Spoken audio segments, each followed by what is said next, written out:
Good morning, folks, and welcome to the morning news for Thursday, the 16th of May, 2024.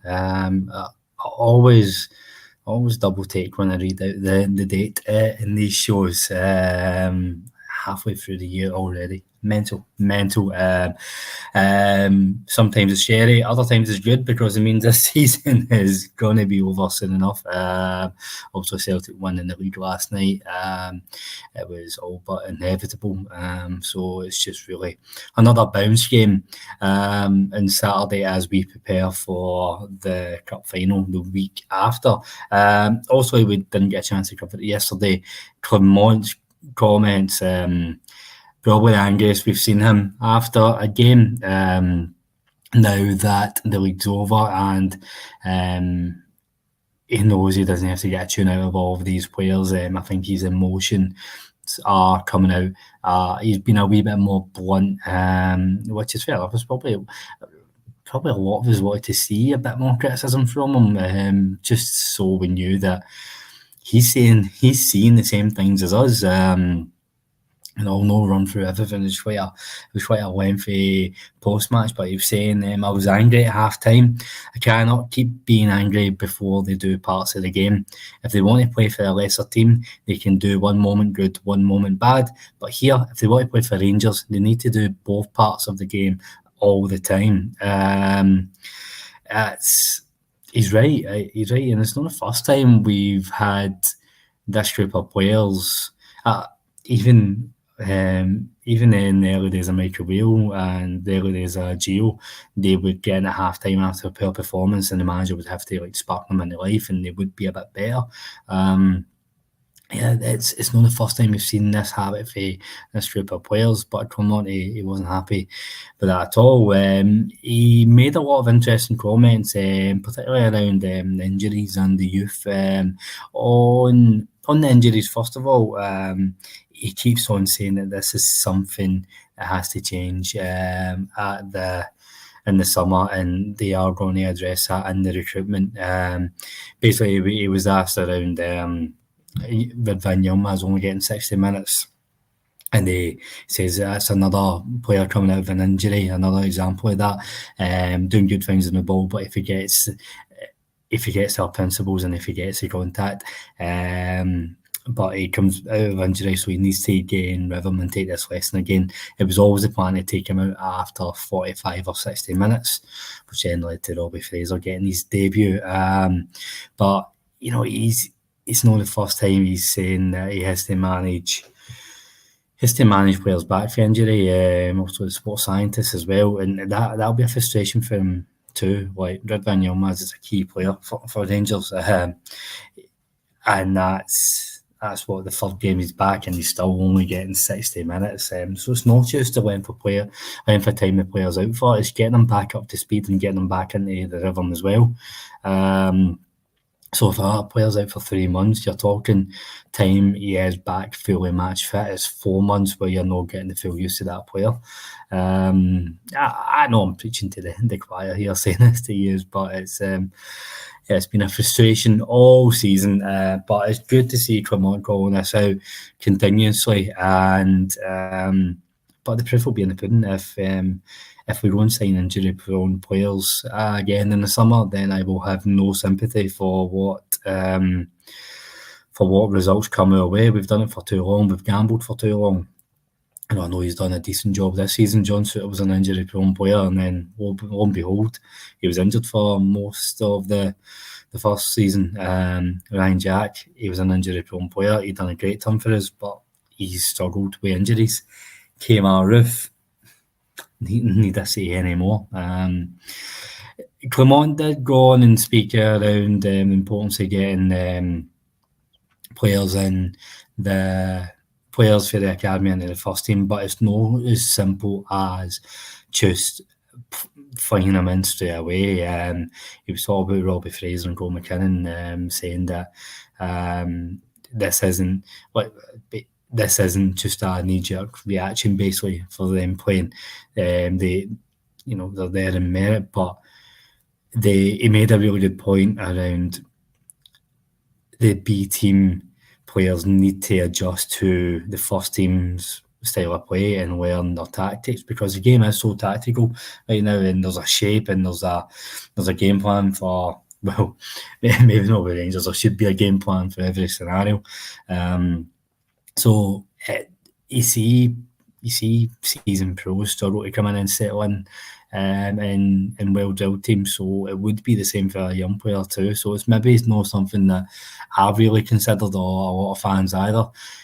We've all been calling for, Robbie Fraser, a good example. Why not just play him instead of Barisic if Yilmaz was injured? But it's not as simple as, just putting him out. Like, there has to be time for him to bed in and get what the game plan is. Don't get me wrong, I'm not making excuses. I think we need to do it more. So I hope Clinmore, he seems fairly positive around the B team, and players will get a chance in the summer and next season. So I do hope that he sticks to that. Incidentally, I thought Robbie Fraser played quite well. I'm really surprised. That's 21-year-old and he's just getting his debut. If he's going to be a Rangers first team player next season, we can't give him the Ross McCausland treatment and write him off after 3 months. Robbie Fraser might not be Arthur Newman, right? He might never reach to that levels, but we should be recognising if he's able to do a job. I mean, not every young player coming through will be Barry Ferguson, will be a generational talent. But if a young player can come in and do a decent job as a squad player and help us out with 20 to 30 games a year, then that's actually okay. That saves us going and spending £1 million on somebody to do the same job and higher wages. You do need, every 2 years a young player to break through who will be a first team player and either going and make us a lot of money or be a key part of the team. But that's maybe one every 18 months or 2 years, if we're being realistic. I think we need to see more players coming through and being squad players. And I'd be okay with that. If our bench next season is, for the majority, there's 3 or 4 young boys who broke through, who can come on and do a solid, capable job. They might not be game changers, but they can... I don't know. I heard Davey Edgar in Heart and Hand say Scott Wilson for the 90s, for the 90s Bears.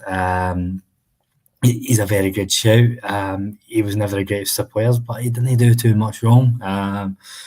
We probably for the 2000s, Maurice Ross was. No one will ever say he was a great player, but he came in, he filled in at full back. He got a couple of goals here and there. He was decent cover for Rickson and Newman. If that's what your academy does, like I'd much rather have Robbie Fraser doing that bit part job than Borna Barisic, because there's the chance that Robbie Fraser will improve and he's on less wages than Borna Barisic. So that's my take on it. I think we do need to give these young players time. They're not all going to be, as I said, Barry Ferguson reincarnated, but that's okay. Hopefully one every 18 months or 2 years comes in and makes a difference, and the rest just bolsters the squad. Interested to hear your comments on that in the comment section. I know some may have bigger demands on the young team, but no, let me know what you think. On the young team, my next story: Rangers under-17s will compete in the Puskás Suzuki Cup in Hungary for the first time, and that kicks off today, this afternoon. So the young team, led by Stephen Smith, they've been drawn into Group A in the 8-team tournament. So in their group, they will come up against Real Madrid, Genk, and the host Puskás Academy. In the other group, you have Juventus, Sporting Lisbon, Panathinaikos, and Budapest Honvéd. So the group stage fixtures will take place between today and Sunday, before the finals will take place across Monday. So it's named after the legendary Hungarian player and manager Ferenc Puskás. The tournament's played host to quite a lot of big teams and big players who've featured in the past. Morata for Atletico Madrid, Dani Carvajal for Real Madrid being the big two that they're citing. So the matches will consist of 2 30-minute halves, and the final tournament placings will be determined by matches between teams in the corresponding position in their respective group. So the bronze medal match and final will take place at the Pancho Arena, which holds just under 4,000 seats. And yeah, so basically Rangers play an hour game against each of Real Madrid, Genk and Puskás Academy, and the winner of the group will meet the winner of the other group in the final, and second place will meet second place in the other final for the bronze in the third place match. So hopefully it's a good tournament for the young players. It's good to see them getting some competitive football, because we know that's not always been the case in the young team this season, particularly with the B team. But head coach Stephen Smith, he said we couldn't get a better challenge at the end of the season. We're honoured that we're going over there, but our mindset is that we're going to compete. There's also the prestige of the tournament, playing under the name of Puskás, who's one of the greatest players that has ever lived, and playing against teams who are at an elite level. It's good because at this age and stage the boys are at, they want to go and compete against the best in Europe. It's a group that I have big belief in, and I know there's talent and character within the squad. So also, we'll keep you posted how today's games go and tomorrow's news. Good luck to the young Rangers. Go and represent your club well, but go and enjoy it as well. Being 15, 16, you don't always get the chance to go to these places. Some adults never really get the chance, and it must be a positive group of boys going abroad together, competing, playing in a tournament. So go and enjoy it, but make sure you bring something back for the club. Last bit of news before we move on to the women's game last night.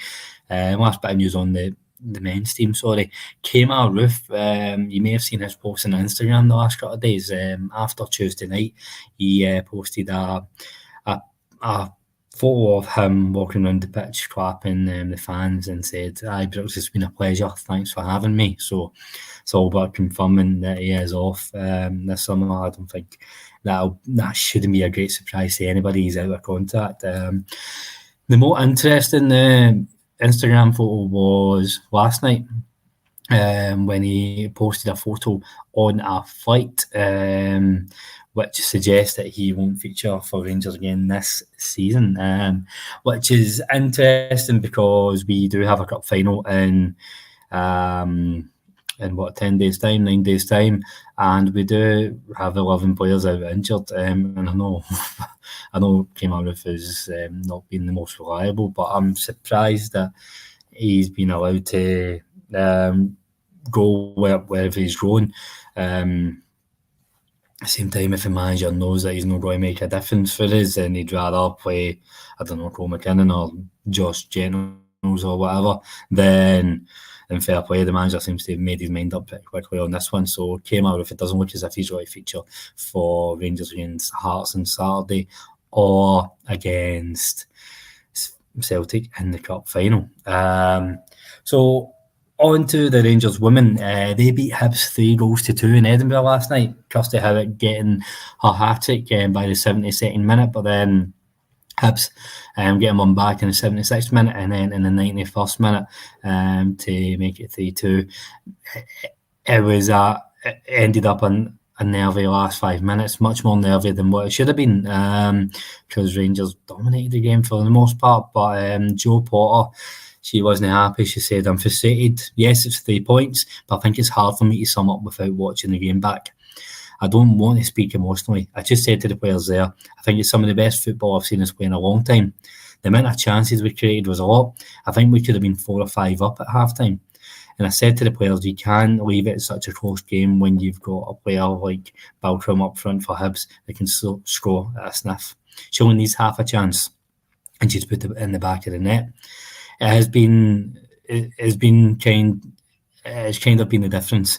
We've had loads and loads of chances and not putting them in the back of the net, and then we make it tetchy at the end and having to feel like you're hanging on to a game at 3-2 when it should have been dead and buried and out of sight.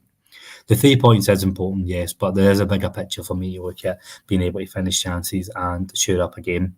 If we're not putting them in at one end, we are definitely not giving teams opportunities to show at the other. So it's frustrating. I need to watch it back, but my emotions right now is just frustration.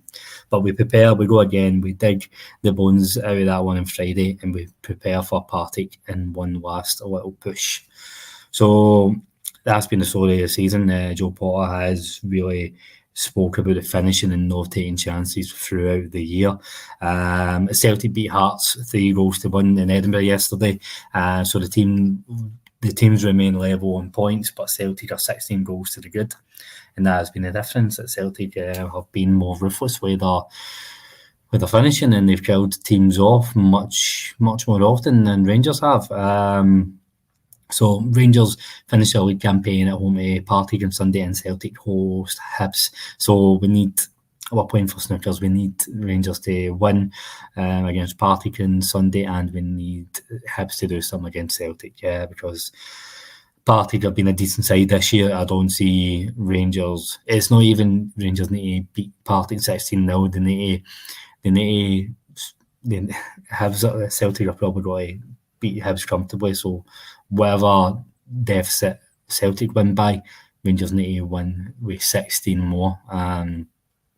It's not going to happen. We're not going to beat somebody 22-0. So just need to go and win the game, be comfortable, win it convincingly, and hope that Celtic slip up. But that'll do me for today, folks. What's coming up on the pod? Mason's leading the charge tonight on the live stream, and Bill and Scott will be with you on the Daily News tomorrow morning. So until then, I hope you have a lovely Friday Eve. It's almost the weekend, and I'll speak to you again at some point next week. Take care.